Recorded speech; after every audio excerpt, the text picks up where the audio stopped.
Alors bonjour et bonsoir à tous et à toutes. Bienvenue sur GenX. J'ai bien évidemment mes deux comparses et c'est la suite en fait de l'émission que vous avez écoutée la semaine dernière. Et on s'est dit qu'on allait partir sur le dossier Twitter et faire un pont, parce que c'est faire l'escroquerie ambiante, une espèce de narratif qu'on nous développe. Permis de prendre un exemple qui fera pas débat, qui ne fait pas polémique, pardon. Le changement climatique, hein, ce truc avec lequel tout le monde est d'accord, hein, ça fait un consensus incroyable. Je vais te dire pourquoi tu es là. Commande le passé, commande... Tu sais que le monde ne tourne pas rond sans comprendre pourquoi, mais tu le sais. Comme un implant dans ton esprit. Commande le présent, commande le passé. C'est ce sentiment qui t'a amené jusqu'à moi. Qu'est-ce que le premier catéchisme? Sais-tu exactement de quoi je parle? Tu honoreras le consommateur. De la matrice?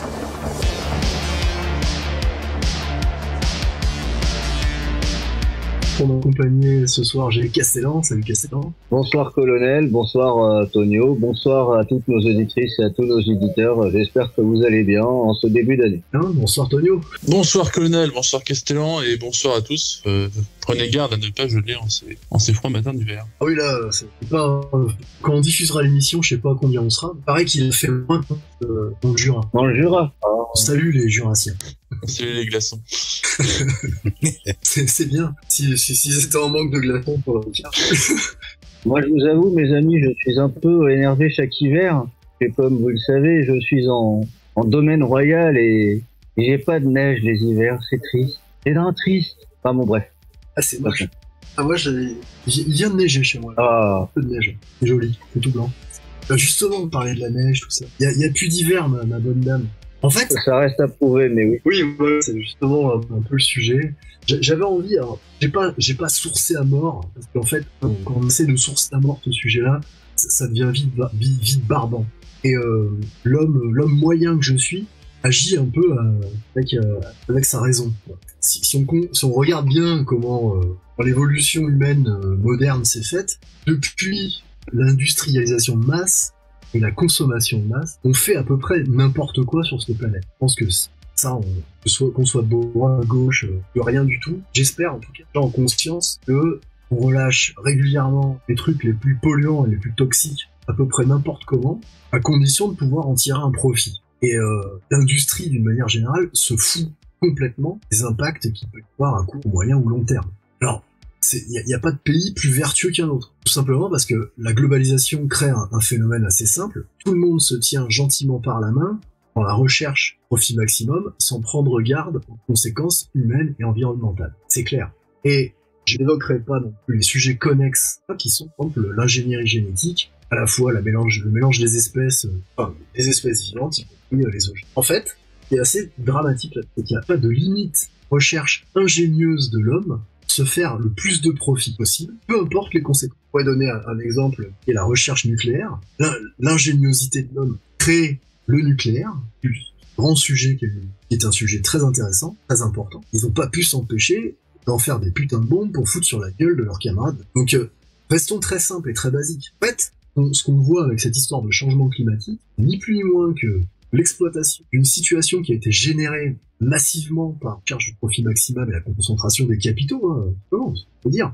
C'est vrai que, parlant comme ça, je pense qu'il y a des droitards qui ont le poil hérissé en se disant que ça y est, je suis devenu un militant de la NUPES. C'est pas le cas, hein. Mais il faut quand même être conscient et constater que, déjà, on l'a souvent dit, le sujet de l'écologie est un sujet conservateur, c'est un sujet de droite. Il a été récupéré par la gauche, qu'il ne permis, à une époque, de faire avancer un agenda politique. Je vous renvoie au Club de Rome dans les années 70 avec ce livre sur la limite de la croissance.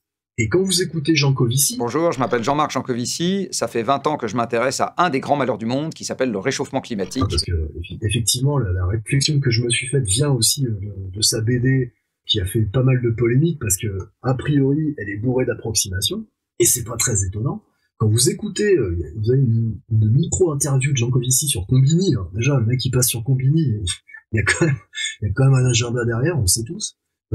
Il explique que l'humanité est en fin de croissance. Ce qui est le plus inquiétant, ce qui est le plus renversant, on va dire, dans le monde qui nous attend, c'est ce qu'on peut appeler la fin de la croissance. C'est-à-dire qu'en fait, il répète mot pour mot le bouquin des années 70 sur la croissance limitée. Et puis le jour où il faut en pratique renoncer aux morceaux de viande dans l'assiette, renoncer à monter dans une voiture, renoncer à monter dans un avion, renoncer à s'acheter un smartphone et déménager pour un logement plus petit, on se dit ouais, enfin bon, on attendra demain quoi. Croissance limitée qui a été introduite dans les années 70 par le Club de Rome, parce que ça permettait de combattre le nucléaire dans certains pays et de garder le nucléaire dans des pays choisis par eux.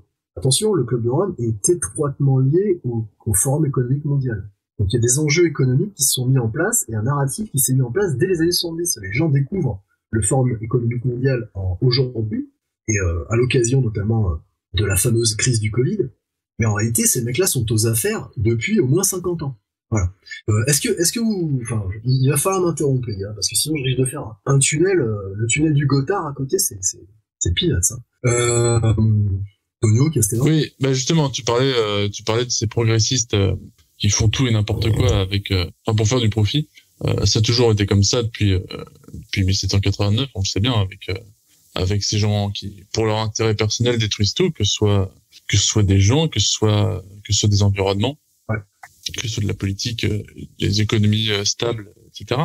Aujourd'hui, il y a la gauche progressiste et il y a la gauche qui veut se dire écolo. Mmh. Quand je dis la gauche qui veut se dire écolo, c'est les vrais petits gauchistes qui pensent que trier les déchets, etc., ouais, aller militer contre la faim et enfin non, pour la faim et pas manger de viande, etc., c'est une bonne idée. On a l'impression qu'il y a un schisme. Bon, effectivement, c'est qu'il y a des gauchistes qui se font abattre par des gauchistes. Ça peut paraître étonnant, mais oui.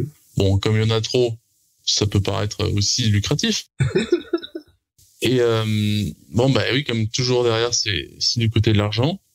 Bah, les pauvres droitards s'en retrouvent fort dépourvus. Est-ce qu'ils ont chanté tout l'été? Ouais, bah ça, on peut chanter quand on n'a pas de micro. La voix porte pas loin. Qu'est-ce qu'on dit? Quelle est ta réflexion là-dessus, Castellan? Eh bien, en fait, vous me faites penser à une vidéo que j'ai vue, alors qui est en anglais, hein, bien sûr, malheureusement, mais qui était très intéressante justement sur la mondialisation, ses effets, un peu son historique, mais très court, et pourquoi le titre de la vidéo, c'est pourquoi la mondialisation va-t-elle prendre fin? Alors, le postulat était très intéressant. Par exemple, il a pris l'exemple du jean, le fameux denim que tout le monde connaît. Il faut savoir que du coton qui est produit jusqu'au jean, tout ça, en fait, ça a traversé 10 fois, 100 fois des frontières. Ouais. Entre les produits chimiques fabriqués en Allemagne, le coton qui est récolté au Brésil, qui est tissé en Chine, dont après on mélange avec des produits chimiques venus d'Allemagne, et après on fait assembler en Chine, etc. Le machin, il a fait 10 fois le tour du monde avant que ça arrive dans les magasins. Et en fait, il expliquait que la mondialisation, depuis 45, il y avait deux choses enfin, en tout cas, la mondialisation telle qu'on la voit sous égide américaine, il fallait deux choses. Premièrement, c'est tout le bloc de l'Ouest qui a été extrêmement mondialisé, une partie du bloc du troisième monde qui a été mondialisé, mais après, parce que le bloc de l'Est, eux, ils étaient justement, il fallait les isoler et tout ça. Donc en fait, il fallait utiliser la marine américaine, qui elle justement assurait la paix sur les mers, et donc forcément le commerce, l'épice coulait, pour reprendre une analogie de science-fiction, ouais. Parce que on avait justement la flotte impériale qui, à l'instar d'ailleurs de la flotte britannique avant pendant le 19e siècle et une partie du 18e, où justement, ben voilà, c'était autrefois c'était Britannia rule the waves, maintenant c'est America rule the waves, en tout cas ça l'a été pendant un temps. Et en fait maintenant, bon, on voit que les budgets militaires américains, bon, même s'ils restent extrêmement, comment dire, c'est l'armée la plus puissante du monde, c'est la marine la plus dotée au monde, mais mine de rien, même chez eux, les budgets baissent. Parce que à force de faire imprimer de l'argent par la Fed, leur dollar, il vaudra de moins en moins. Et je prends l'exemple du jean, parce que je trouvais que l'exemple était intéressant dans cette vidéo. Et prenons par exemple les fameux produits chimiques allemands. Maintenant que l'Allemagne n'a plus un gaz et un pétrole aussi bon marché de la part des Russes, tout va monter.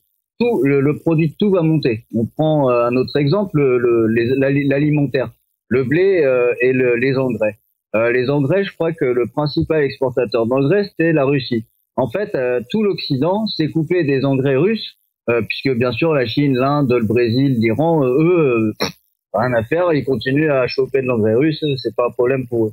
Mais au final, donc, on voit que déjà, à cause de plein de problèmes, notamment ce qui se passe en Ukraine, déjà le prix des aliments va monter, mais ça va être encore pire à la prochaine récolte, puisque le blé sert pour énormément de choses en soi, mais même ça va faire aussi monter le prix de la viande, puisque a priori les vaches, les poulets, les cochons, on leur fait manger du blé. Et pareil pour les rendements agricoles, les grandes exploitations terriennes comme on peut en avoir dans la Beauce ou dans le Middle West, c'est extrêmement carnivore en fait en engrais. C'est pas de l'agriculture pérenne en fait. Oui. Donc ton sujet donc sur le changement climatique, c'est comme on disait, c'est un narratif, c'est une sorte de nouvelle religion, c'est le nouvel évangile, ou plutôt devrais-je dire le nouveau livre d'Aleister Crowley. Et on est là, alors effectivement, comme tu l'as assez bien dit, l'écologie est quelque chose qui est plutôt conservateur, qui est plutôt propre à la pensée contre-révolutionnaire pour donner quelque chose qui est propre à chez nous et uniquement à chez nous en France, enfin dans le monde francophone. Et au final, elle va évoluer vers autre chose. Et donc on voit bien que dernièrement, là en ce moment même, la rencontre annuelle du Forum économique mondial, il y a 2 ans, ils parlaient de Great Reset. Alors maintenant, ils ont vu que Great Reset, ça fonctionnait pas trop. Ça commençait à voilà. Donc maintenant, ils reviennent avec le changement climatique et tout ça, qui est une antienne en fait qu'ils utilisent depuis bien avant. Hein. C'est continuel. C'est la tendance, le fil rouge. Ça a toujours été le changement climatique. Petite fait cocasse, on a eu Al Gore là qui a fait une conférence. Il avait les yeux complètement écarquillés. Il était là, oui, alors on va avoir les océans qui vont bouillir, etc. Bon, il y a 20 ans, il nous a annoncé que 10 ans plus tard, on allait tous mourir. On est encore là. Bon, l'un dans l'autre, voilà. C'est ça. Mais ce qui est sûr, c'est que il y avait quand même un contexte après 45 qui faisait que cette mondialisation a eu 2 poussée, donc celle d'après 45 uniquement dans le bloc de l'Ouest. Et après, une fois la chute du mur, on avait la Chine, les pays d'Europe de l'Est, même la Russie, qui ont voulu rentrer dans le jeu.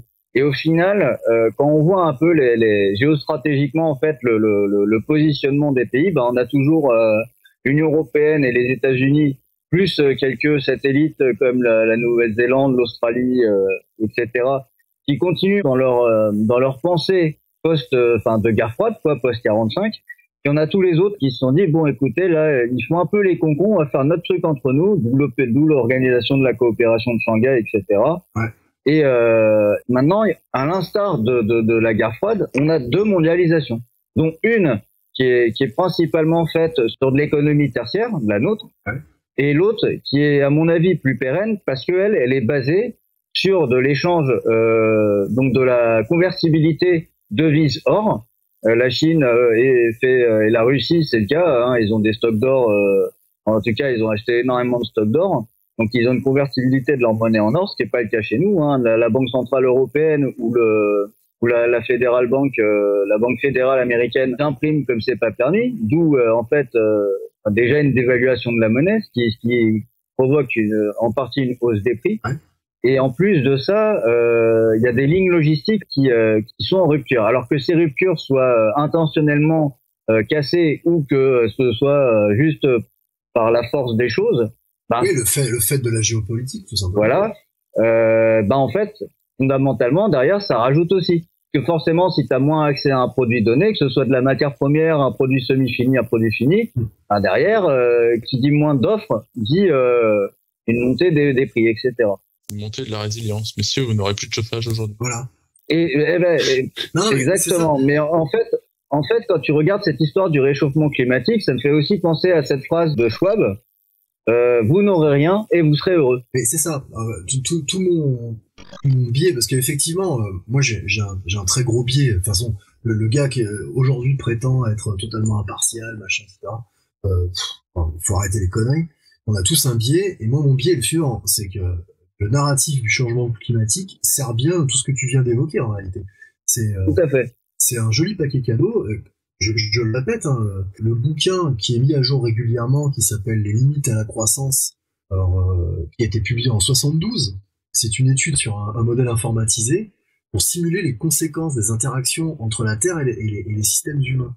Comme tous les modèles, on fait à peu près ce qu'on veut avec un modèle. Il y a notamment un exemple assez intéressant.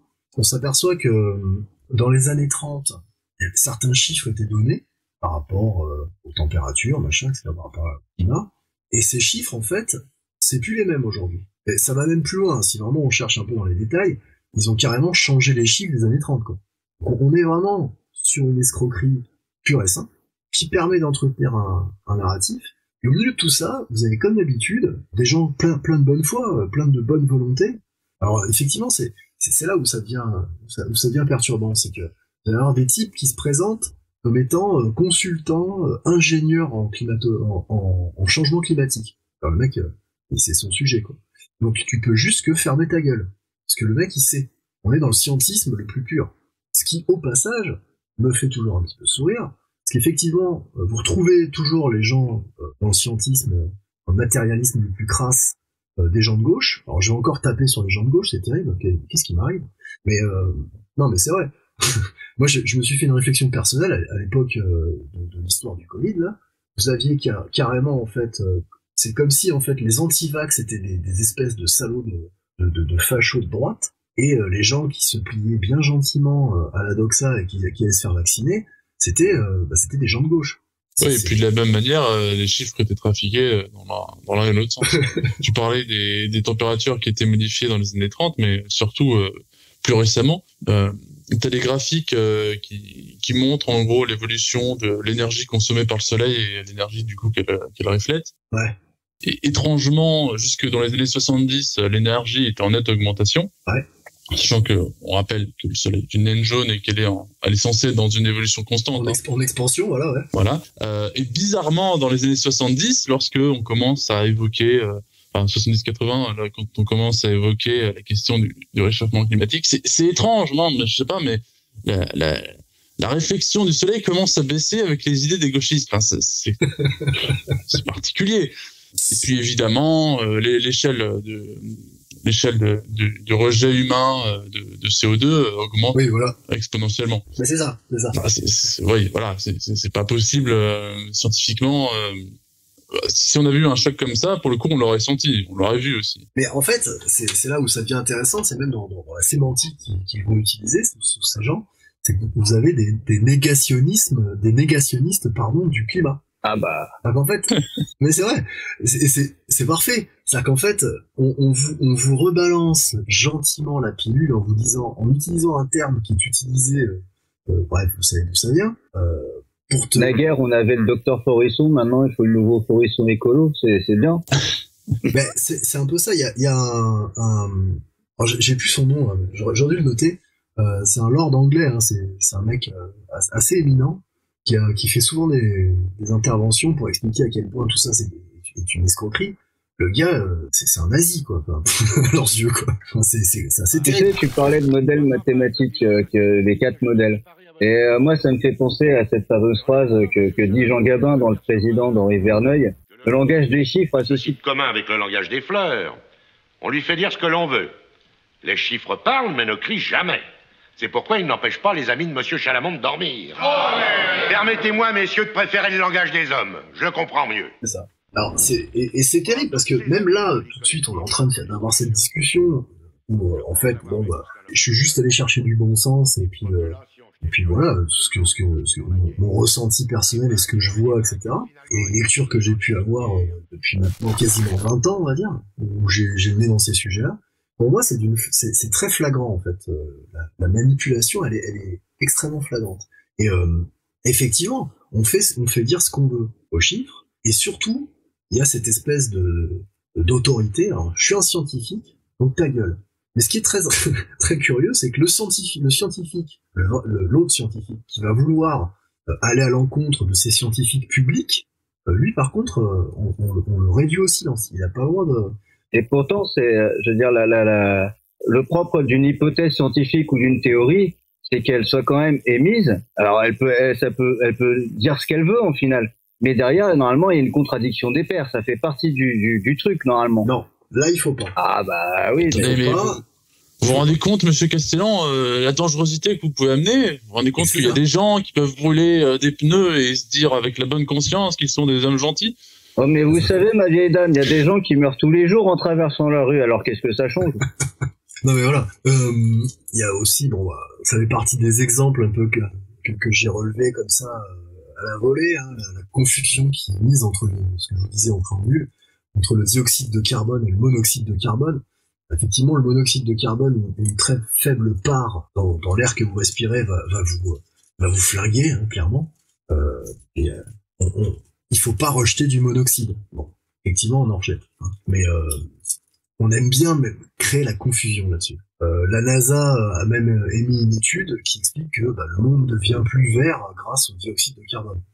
Mais bon, ça, effectivement, on sait pas. En fait, ce dont on s'aperçoit, c'est qu'il y a là un bon gros marché bien juteux aussi. Parce que finalement, on crée des crises pour justifier un agenda. Ça reste une pratique, curieusement, c'est une pratique moderne. C'est l'éternelle histoire du pompier pyromane. Voilà. Ou le feu, mais derrière je vais l'éteindre, et puis après c'est moi qu'on donne comme sauveur. Alors, j'ai un exemple antique, j'ose qu'il vaut, je me rappelle jamais du nom de cet empereur, qui s'était dit, pour me faire mousser par la population de Rome, je vais détourner les bateaux de grains en provenance de l'Égypte, et je vais stocker le grain dans une autre ville, et quand la population romaine va crever la dalle, je vais apparaître comme un sauveur avec mon grain. Et là, j'aurais redoré mon blason. Alors si dans les commentaires on pouvait me donner le nom de cet empereur, je me rappelle jamais, mais c'est exactement le même genre de manipulation de merde. D'ailleurs, ça s'est retourné contre lui, il s'est fait flinguer. Oui, mais d'ailleurs, l'exemple de cet empereur que tu cites, en fait, il a été fait aussi sous la Révolution, quand ils ont libéralisé le marché du grain. Les fermiers généraux, ils ont mis ça dans des silos, puis ils ont attendu que ça monte, et après, hop, pouf, comme par hasard. Voilà. Sauvé. La légende mythique est un exemple que nos grands philanthropes aiment bien utiliser souvent. Qu'ils nous aiment, c'est bien. N'est-ce pas? En fait, voilà. Ce que je voulais dire également, c'est que tout ça représente un marché assez important. Je ne vais pas vous noyer sous les chiffres, mais quand vous observez bien toutes les mesures qui sont prises pour régler le problème du climat, on vous fait trier vos déchets. Ce qui est une putain d'escroquerie, là aussi. Hein, parce que dans la majorité des cas, tout ça, en fait, atterrit dans le même bac. Alors effectivement, il y a des choses, il y a des choses qui sont très bien. On recycle des plastiques, on peut recycler le papier, etc. Il y a des choses qui se font, le PVC, tout ça, c'est recyclé pour de vrai. Mais la majorité des cas, les communes, je pense que tous les Français sont au courant. Ils ont les poubelles avec le couvercle gris et puis les poubelles avec le couvercle jaune. Et il faut trier ces déchets. Alors, on fait chier tout le monde avec ça, et ça augmente les charges de tous les habitants de ces villes. Ça augmente les charges parce que derrière, en fait, il y a des sociétés privées qui se gavent gentiment. Alors, chers amis, chers auditeurs, c'est le moment pour moi de vous rappeler de cliquer sur le pouce en l'air si vous aimez cette émission. N'oubliez pas de commenter, de partager. Si vous n'êtes pas encore abonné, c'est le moment. Hein. Cliquez sur la cloche pour bien être averti à chaque fois qu'on sort une nouvelle vidéo. Je vous rappelle aussi que nous avons mis en place les cercles de gentilshommes. Donc adressez-vous sur notre Discord, venez nous parler. Le soir, on est souvent en train de discuter entre nous. On est présent dans 17 régions de France. Et c'est l'occasion pour nous tous de nous réunir dans le réel. Et enfin, vous pouvez aussi nous soutenir sur Tipeee, parce que bien sûr, on a besoin de matériel pour créer des émissions de qualité, avec des sons de qualité, et éventuellement de l'image, tout ça. Nous avons tout un arsenal de réseaux sociaux sur lesquels vous pouvez nous trouver. Le Colonel Vonnegut est sur Twitter et le Cercle Richelieu. On est aussi sur Instagram. Tous les liens sont dans la description. Venez nous rejoindre dans le réel, ça nous fera très plaisir. Merci. Qu'est-ce qu'on dit, Sociétés privées d'ailleurs, dont beaucoup sont subventionnées par des fonds publics. Voilà. On voit ça en France avec leur miroir magique et leur moulin à vent. N'est-ce pas? C'est méga subventionné par l'État. C'est des sociétés dont les patrons sont des copains de gens très haut placés dans l'appareil d'État qui bénéficient un max. Et au final, donc, comment dire, on liquide notre parc nucléaire qui était probablement qui a été pendant un temps le meilleur, le meilleur parc nucléaire au monde, où tout le monde nous enviait. C'était la perle du nucléaire. Au final, l'énergie nucléaire, c'était d'où la privatisation d'EDF et tout ça. Hein, l'État demande à EDF de vendre à perte, et ensuite les clients, donc les usagers, ils rachètent de l'énergie très chère, alors que EDF est affamé, littéralement. Ouais. Alors qu'en plus, l'énergie nucléaire est quand même connue par des gens très très sérieux comme étant quand même l'énergie la plus écologique qui soit parmi les énergies fossiles, puisque en fait dans une centrale nucléaire, d'accord, il y a les déchets radioactifs, mais ils sont enterrés à La Hague, etc. Donc bon, c'est quand même fait par des gens qui savent ce qu'ils font. Et qui plus est, bon quand on voit une centrale nucléaire comme celle de Bugey, on a les 2 tuyères, c'est quoi qui sort? C'est pas de la fumée noire, c'est des trucs, c'est de la vapeur d'eau. Bon, alors la vapeur d'eau aussi, ça peut servir à faire augmenter, à faire un effet de serre, mais ça a pas, c'est sans commune mesure avec ce que pourrait faire le méthane ou d'autres choses qui sont en fait, quand même. Pour continuer sur ce que tu dis, à la suite du Club de Rome et en fait la création d'Europe Écologie et Verts, ça vient de là, ça vient du truc sur la croissance là. Oui. Il va y avoir tout un tas de militants anti-nucléaires. Ah bah bien sûr. Vous vous souvenez de ça, les fameux militants. Ça va donner ce qui s'est passé récemment. Finalement, ils ont gagné et on démantèle le nucléaire. Et là, vous avez récemment Greta Thunberg. How dare you?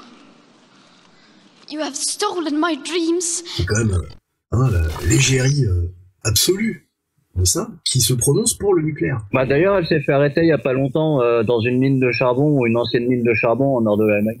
C'est ça. C'est qu'en fait, ces espèces de cons, parce qu'il n'y a pas d'autre mot, hein, ils servent réellement d'idiots utiles pour l'agenda global. Et c'est quand même fabuleux de voir le degré de connerie de ces gens-là, quoi. De se laisser berner à ce point-là, quoi. Vous aviez dans les années 60 un agent du FBI aux États-Unis qui était infiltré dans le Parti communiste américain de l'époque. Et ce gars-là a sorti un bouquin qui est très intéressant, et il y a notamment une de ses citations, c'est de dire si ces militants comprenaient bien que en fait ils combattent ceux pour lesquels ils travaillent, je pense que ça leur ferait bizarre. C'était réellement ça. En gros, ce ne sont que des pions. Et en fait, avec l'exemple de Thunberg enfin, moi je sais pas, quand vous étiez dans les années 80, on avait tous les militants, hein. Peut-être pas toi, Tonio, commence pas.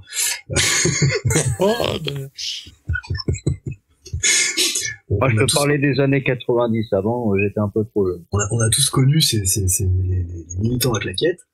Oui, mais moi aussi, hein, même de mon temps, il y en avait. Voilà.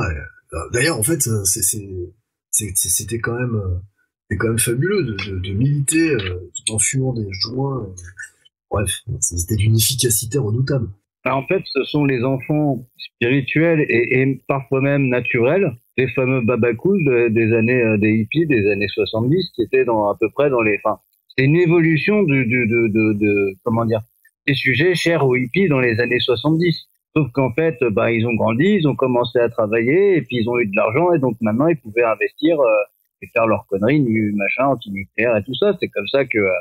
Je veux dire, suite à cette réflexion, tu parlais du livre justement sur le changement climatique et tout ça, qui est un livre assez ancien.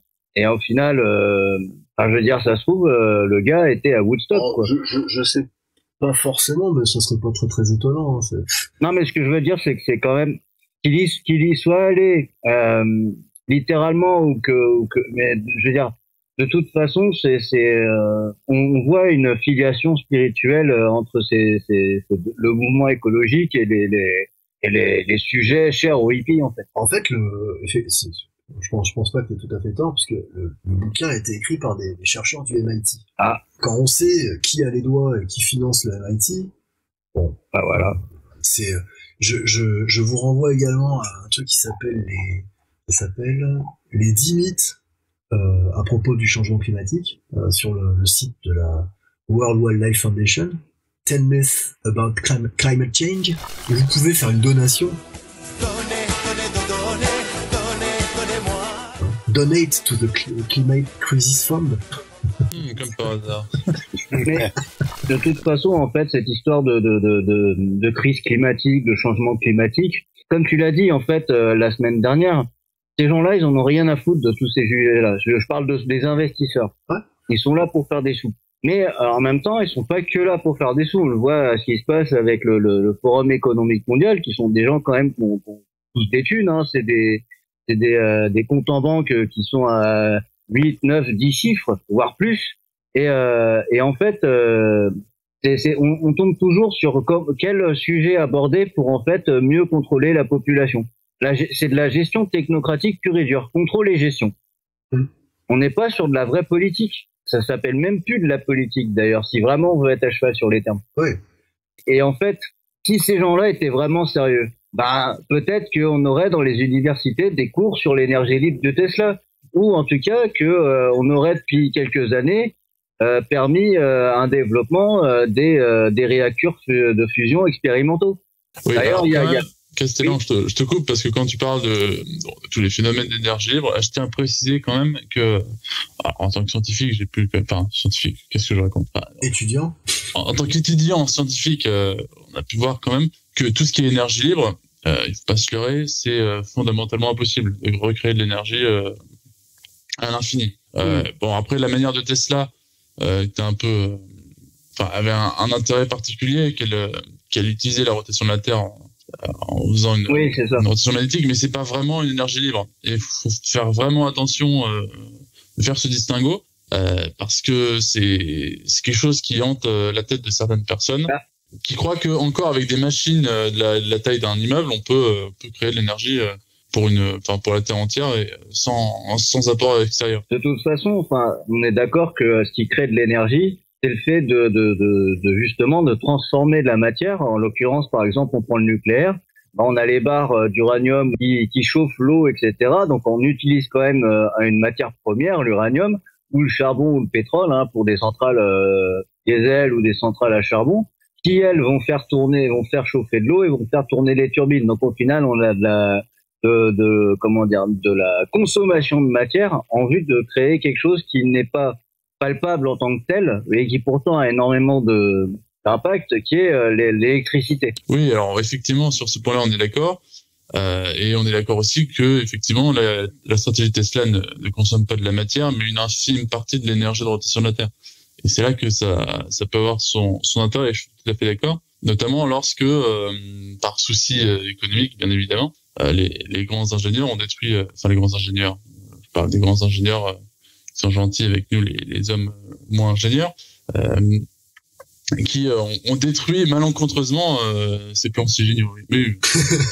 Ah oui, ça a été une erreur, monsieur, une coïncidence. Ce que je voulais aussi vous apporter aussi comme information, c'est ce qui m'a donné l'envie en fait de traiter ce sujet-là et en gros l'escroquerie ambiante, parce que à mon sens, on est les victimes d'une vaste fumisterie à tous les niveaux. Là, on est en train d'évoquer plusieurs sujets en réalité. C'est une brève vidéo que j'ai vu passer sur Twitter de Vanessa Carey.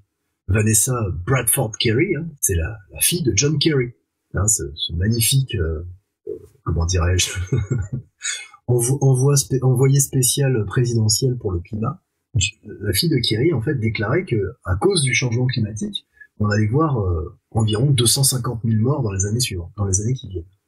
Comme ça, lâche le chiffre. Quand vous regardez le parcours de cette dame, comme par hasard, vous trouvez toujours les usual suspects. C'est-à-dire qu'en fait, elle sort de la London School of Economics.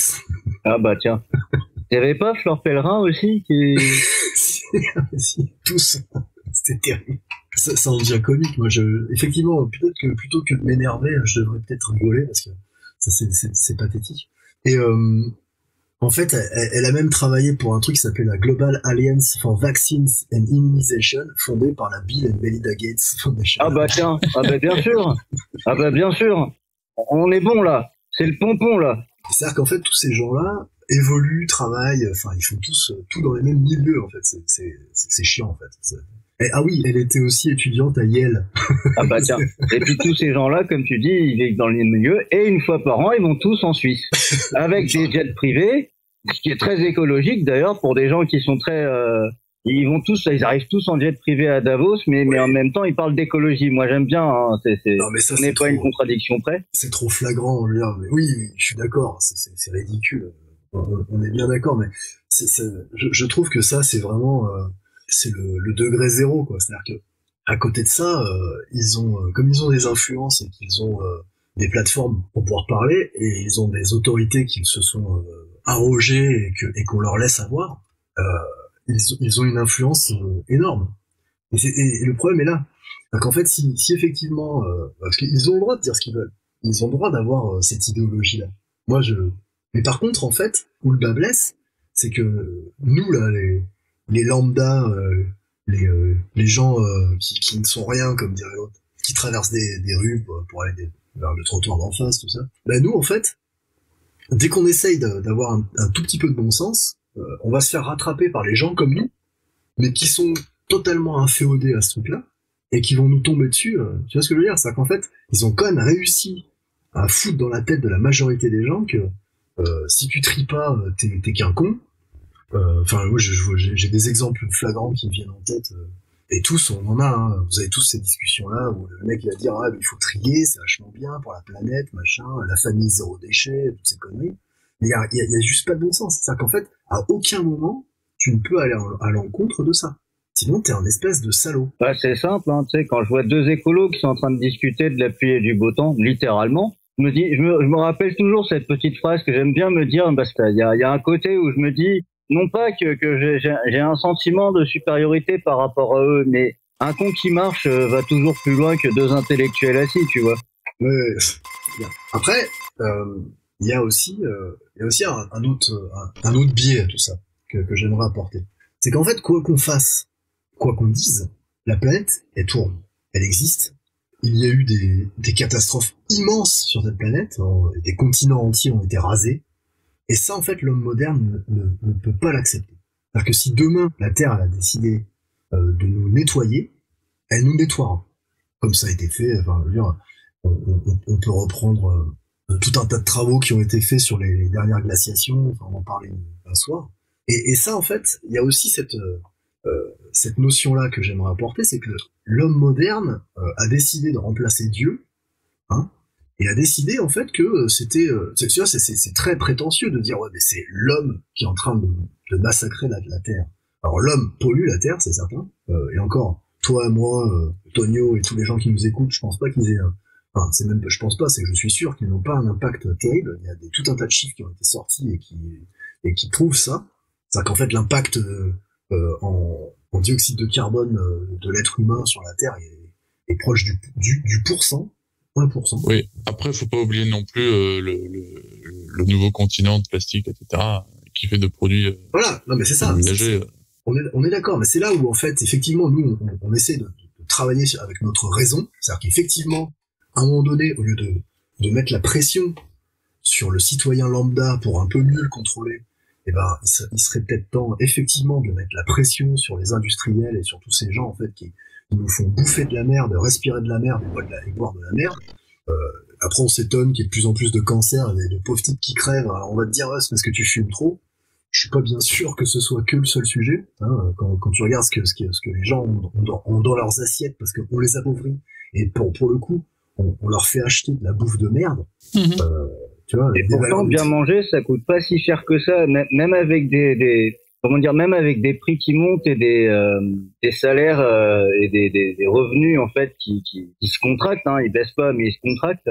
En fait, c'est juste qu'en fait les gens ne prennent plus le temps. Tu vois, dans le temps. Non, mais les gens, attends, je t'arrête tout de suite, je sais où tu vas. Les gens, c'est pas que les gens prennent pas le temps, c'est pas vrai. C'est pas bien même de dire ça. On leur enlève le temps.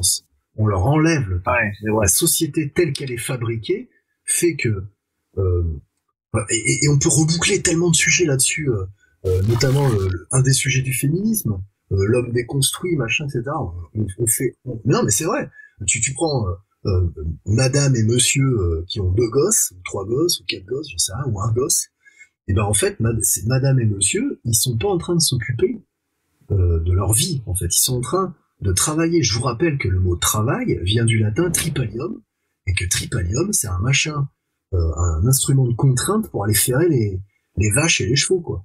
C'est-à-dire qu'en fait, il faut bien faire une distinction entre un travail et une profession. Un métier. Oui, un métier.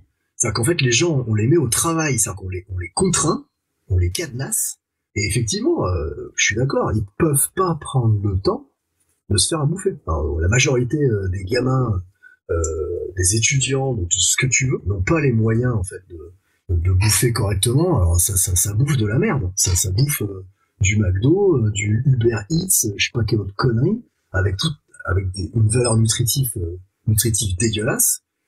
C'est parfait parce que, ce faisant, la plupart des gens n'ont pas assez de sommeil, n'ont pas assez de valeur nutritive, et du coup, en fait, leurs capacités cognitives sont à peu près égales à une aubergine, quoi. Et encore, je suis sûr que t'as des aubergines hyper intellectuelles. Non mais, voilà. L'aubergine marbrée, par exemple, t'imagines même pas, hein, elle me sort des équations, elle m'a refait les équations de Poincaré l'autre fois, j'étais sur le cul. Bon, en tout temps.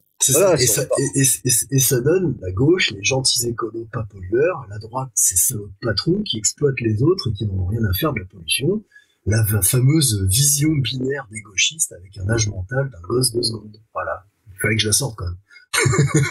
Sachant que le patron salaud, qui vraiment veut être à cheval sur les termes, il est pas plus de droite que... Voilà, c'est bien au contraire. Hein. Oui.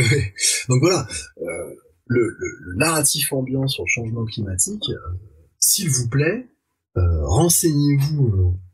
Je m'adresse à ceux qui nous écoutent parce que j'espère quand même que ça va réagir, qu'on va nous traiter de tarés, j'espère qu'on va, il va y avoir une vraie discussion à ce sujet, mais à un moment donné, j'aimerais bien que les gens prennent conscience de l'ampleur en fait de l'escroquerie et du cynisme dont font preuve les gens d'en face, quoi. C'est terrifiant. Autre chose à ajouter, parce que là je suis parti en roue complètement. Non, mais je pense qu'on va conclure. Il y a plus grand chose. Enfin, oui. Sur ce sujet-là, il y aurait tellement à dire, mais bon, il faudrait qu'on ait 10 heures devant nous, hein, mais on pourrait, parce qu'en plus il y a plein de sujets connexes, comme tu l'as dit, etc. Je pense qu'en fait, comme tu l'as dit, quoi, que les gens se renseignent, qu'ils soient plus vigilants, qu'ils fassent ce qu'ils peuvent pour prendre le temps de faire les choses. Encore une fois. Faire des repas, moi en plus c'est mon métier, donc faire des repas quand on n'a pas beaucoup de revenus ou qu'on a quand les paiements des traites, etc.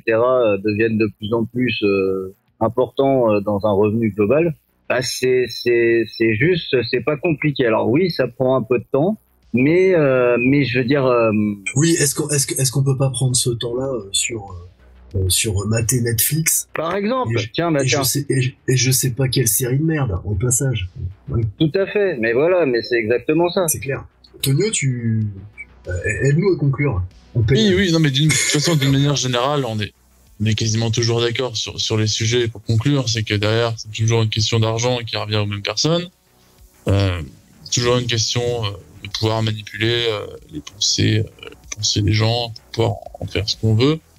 Et là, c'est quand même un exemple qui est concret et qui doit exploser aux yeux des gens, mais encore une fois, il leur retombe comme si c'était une petite goutte de pluie. J'y pense, mais on aurait pu faire exactement le même sujet que la guerre en Ukraine. Mais c'est lié en même temps. Oui, c'est ça.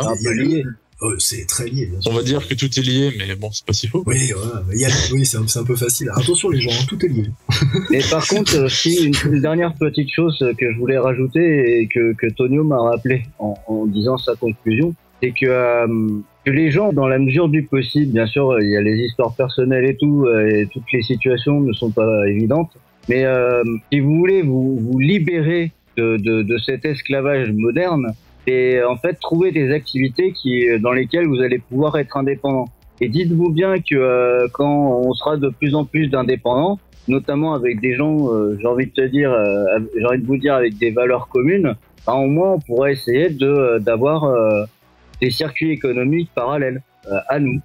Tout à fait, ça finirait par ne plus marcher, ça c'est sûr. Et de toute façon, comme en face de nous, on a aussi affaire à des marketeurs, ils vendent leur merde parce qu'il y a des clients pour acheter leur merde. C'est de l'offre et de la demande. Si nous par exemple, admettons, tu vois, on parlait de par exemple du système médiatique. Bon, le système médiatique, tu prends TF1, c'est un groupe privé, tu prends M6, c'est un groupe privé, etc. Pareil avec Altis de chez Drahi, c'est un groupe méga privé qui regroupe plusieurs canards et plusieurs chaînes de télé. Mais si derrière TV Liberté avait la puissance de frappe qu'a Altis, honnêtement, la loi du marché. Oui, tout à fait. Eh bien, très bien. Eh bien, on va se quitter là-dessus, colonel. Au revoir. Au revoir. Et, on a fait une sorte de conclusion à ce sujet. Une fois de plus, je vous rappelle qu'il faut vraiment nous mettre des commentaires, nous poser des questions, nous dire ce que vous pensez de ce qu'on raconte, que vous soyez d'accord ou pas, c'est pas très très grave, hein. Au contraire, allez-y. Alors, évitez trop les messages d'insultes, parce qu'à un moment donné, je vais en attraper un, il va lui arriver des bricoles. Il vaut mieux pas que ça se passe, je crois. Du calme, colonel, pense à ton foie. En tout cas, je vous remercie de nous avoir suivis. On vous donne rendez-vous la semaine prochaine pour la suite, le 3e sujet de cette émission. Vous en vouliez 2, vous en avez 3. Le prochain sujet sera traité par Tonio, hein, que l'on va malmener, bien évidemment, parce que c'est le cadet. Il faut absolument qu'on fasse nos vieux bougons. On parlera de la... J'allais dire de l'escroquerie en France. Alors, bon, c'est pas si faux. C'est une jolie contrepétrice. On parlera de l'inflation en France. Et en tout cas, d'ici là, je vous souhaite une bonne semaine. Gardez-vous... c'était quoi la formule? Gardez-vous des contrefaçons. Tu te rappelles de ça? Je vous dis vive le roi, vive la France, et soyez royalistes.